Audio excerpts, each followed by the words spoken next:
intelligence is anything but rare among human beings. It's found among the children of poverty and the children of great wealth. It's found among every race and religion. It's found among little boys and little girls.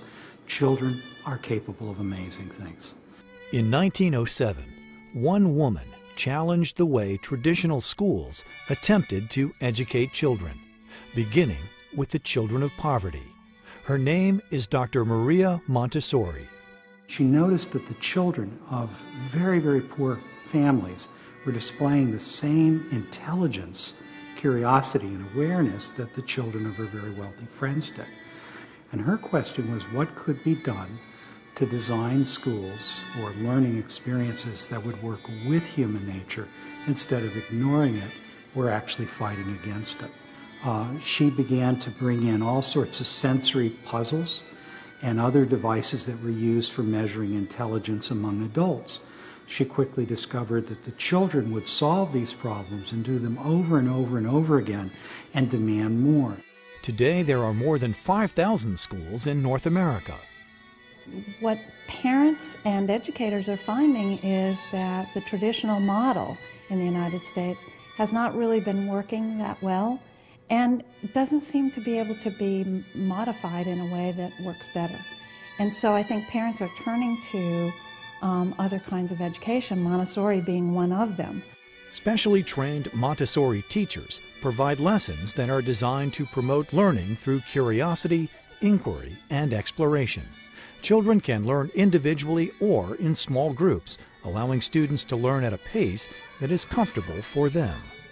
The teachers are trained observers. They watch the children in the classroom. They watch what they gravitate towards. They watch what they avoid.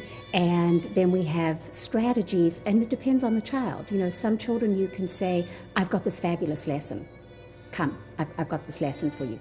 The way the children were behaving, the way they were, working independently of one another, how the older children were helping the younger children, and how the teachers seemed to be more of a facilitator and an observer more so than a dictator at the top of the class, just repeatedly, drilling children as to what they needed to do next. The children were working, very cohesively in their own individual environments, and it was very impressive to see.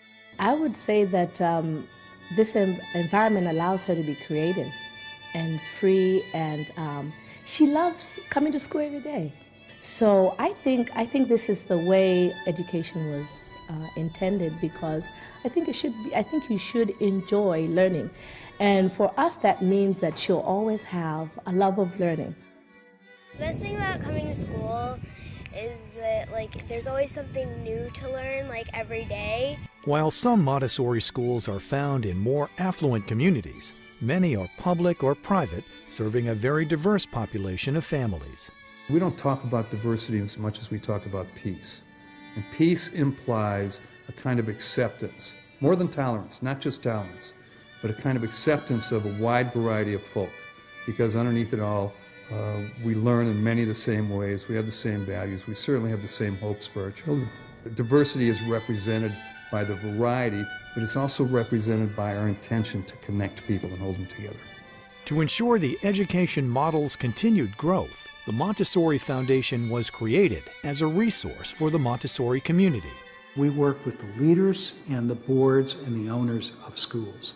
We help in the creation of new schools by offering advice, by offering resources, answers to questions, by helping them to go through all of the birth pains of creating a new private or public school. The second thing we do is we train Montessori school leaders. We have all sorts of courses that we've taught for many, many years in everything from the design of beautiful environments to how to recruit the right families for your school, to how to find the right teachers, how to turn them into a team, curriculum design, and so forth. We also really focus on the development of Montessori at the high school level. I started in elementary school, a public elementary school, and then I was homeschooled for multiple years, and then I came to a Montessori education.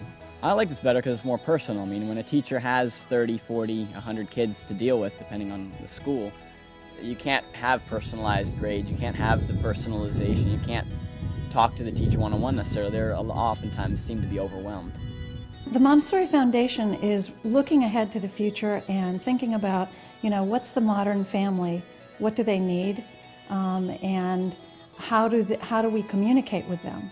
And so one of the things that we've been working on is an online family resource center. It's called Tomorrow's Child Online.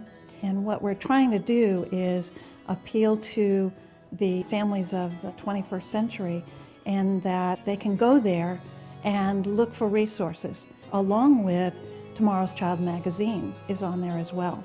This Tomorrow's Child, it's a real meaty magazine. It really addresses a lot of the questions that we may not even know to ask. And we can also look to the future of what our child is going to be learning. And we keep saying to ourselves, we made the right choice, we made the right choice.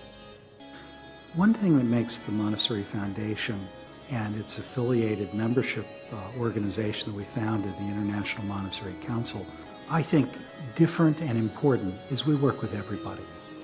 Regardless of what association trained the teachers or what other organizations the school belongs to, no matter how strong the school is or how young and new, we attempt to be a friend to one and all.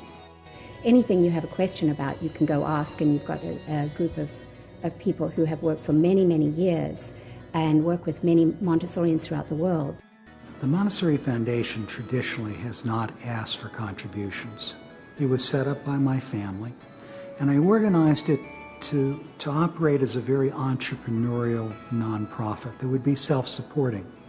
My goal was to encourage families to support their schools and not to try to support the Montessori Foundations. But as the demands have grown, the staff of the Montessori Foundation has grown, and the scope of the programs has gone from being American only to worldwide. The bottom line is the needs are dramatically greater than what we can do on our own. And so while the Montessori Foundation continues to be very careful with money and to organize itself to be self-supporting as much as it can, we've also discovered that there's a legacy. That if this work is to continue as an independent source of help and stability for the Montessori schools of the world, that we're going to need to go from being essentially an educational foundation that is self-supporting to one that has resources much larger, an endowment that will be enduring and allow future generations of Montessori leaders to keep the work going. To find out more about Montessori schools in your area, visit montessori.org or call the number on your screen.